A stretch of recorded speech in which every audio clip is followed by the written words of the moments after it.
xanaa 4000 cadres yi amu ci juriste 4000 cadres Pastef yi amu ci juriste boo xam ne saa yu ñu soxlaa benn proposition de loi affaire bi mën a jàll parce que ñoom c'est la 4e ou 5e fois que ñuy proposer dara ñu delloo ko wala du loolu.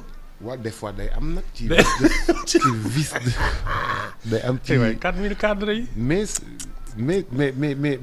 c'est vice de forme xam nga liggéey bi dañ ko xawoon a yàq waaw ñoom fi amoon ay juristes yi toog ci plateau yi di mbel suñu kaw wala loolu kii ah.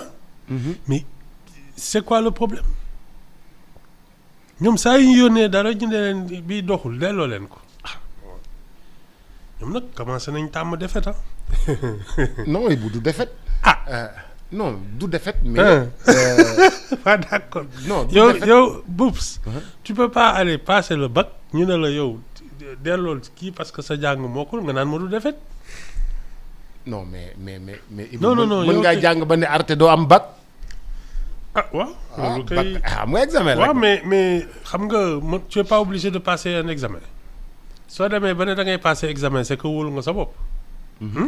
voilà ñii moom vraiment nañ ñu dimbali rek ak seen ay propositions de loi parce que ça commence à devenir ridicule soit ils font le travail sérieusement mais ils sont pas obligés de faire tout ça c'est tout. Mais un travail il se fait sérieusement qu'ils soient dans leur bon droit ou pas loolu beneen wax la mais Boubs quand tu prends la responsabilité de déposer un dossier aussi sérieux tu le fais sérieusement n'est-ce pas voilà donc c'est ça que je reproche qu'ils aient raison ou tort ça après ça ira ñu trancher ko àtte machin et cetera mais lii dëgg mooy quand tu présentes un dossier tu le fais méticuleusement.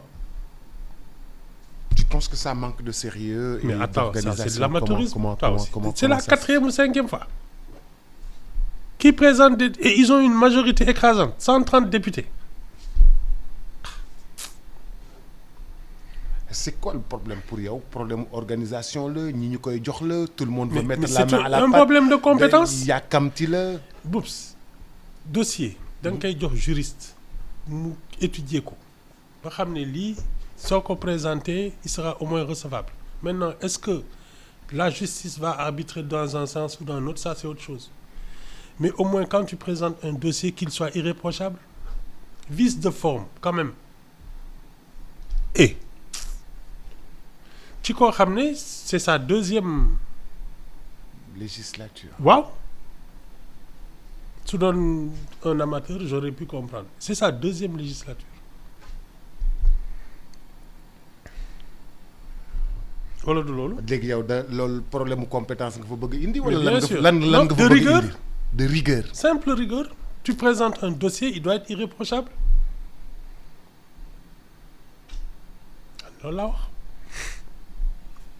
pourtant loolu ñun dañ koy reprocher réew mi yëpp lañ koy reprocher de. mais c'est pour cela que ce pays est dans cet état. loolu réew mi yëpp lañ koy reprocher. c'est exactement ça. réew mi yëpp lañ koy reprocher. c'est dossier boo exactement ça yóbbu du baax. mais attends c'est pas pour rien balaa qu'il est nga élection présidentielle yi ñaata candidat la ñu jël. mais c'est pour cela vice de forme et ça, vice de forme. ce sont les représentants des Sénégalais nii la ñu mel da ngay sant nit liggéey mu ñam-ñame ko daal di kii taf yëngal daal di leen mu ngi nii ndax mu mën a teel a wàcc c'est pas sérieux c'est ça la vérité maintenant ce qui reproche à Macky Sall ça c'est un autre problème mais au moins quand tu présentes un dossier qu'il soit irréprochable il soit bien monté défendable. da nga ñu bëgg a wax ni daal ñun daal. non ça fait rigolo. hein ça fait rigolo c'est ridicule et. mais le président Macky Sall vous êtes d'accord avec moi qu'il est en danger. pour. ci mise en accusation bi. avec des gens qui sont même pas capables de présenter un bon dossier.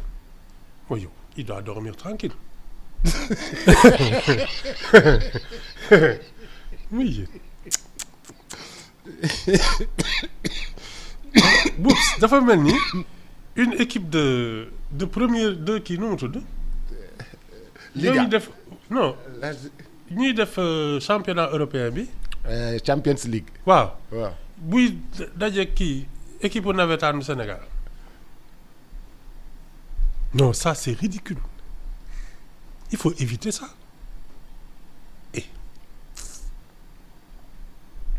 mais est-ce que du réew mi yëpp mel noonu fépp.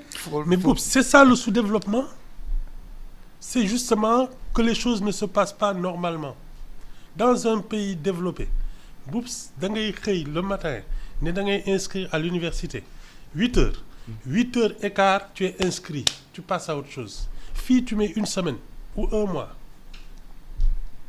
c'est ça le sous-développement. Ce que tu aurais pu faire en 5 minutes, tu le fais en un mois. C'est aussi cette manière de manquer de rigueur dans son travail. Mais même au sommet. C'est général. Au sommet. Mais Boubs, c'est un député, ça veut dire qu'il fait partie de l'élite du pays.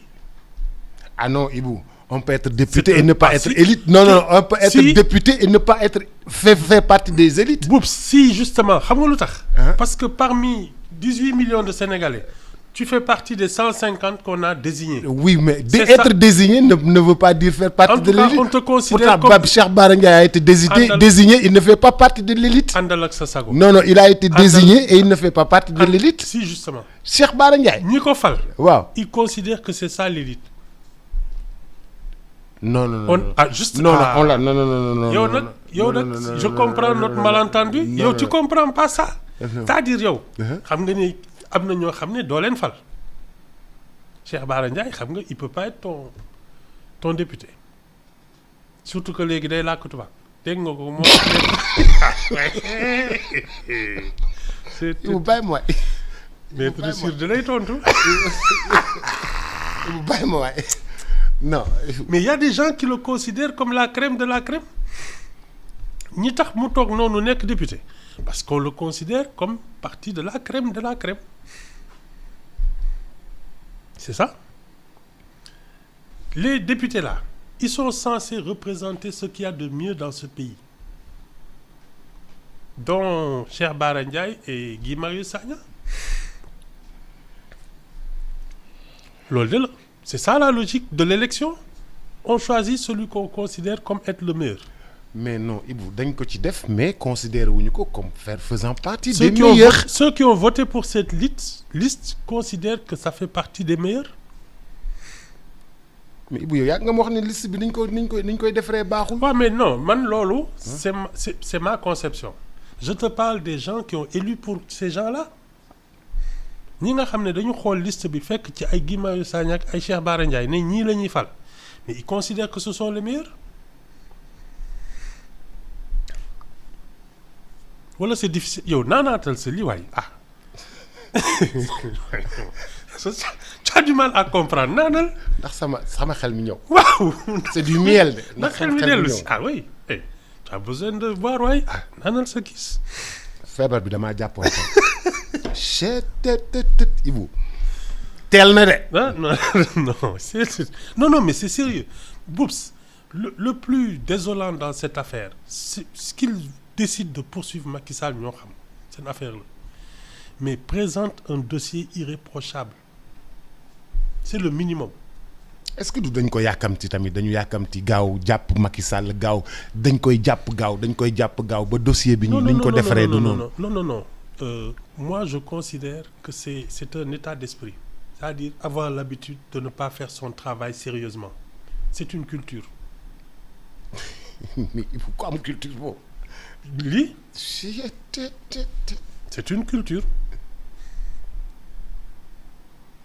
Culture bañ a defar yëf yi mu normal. Sérieusement oui hein? C'est une culture.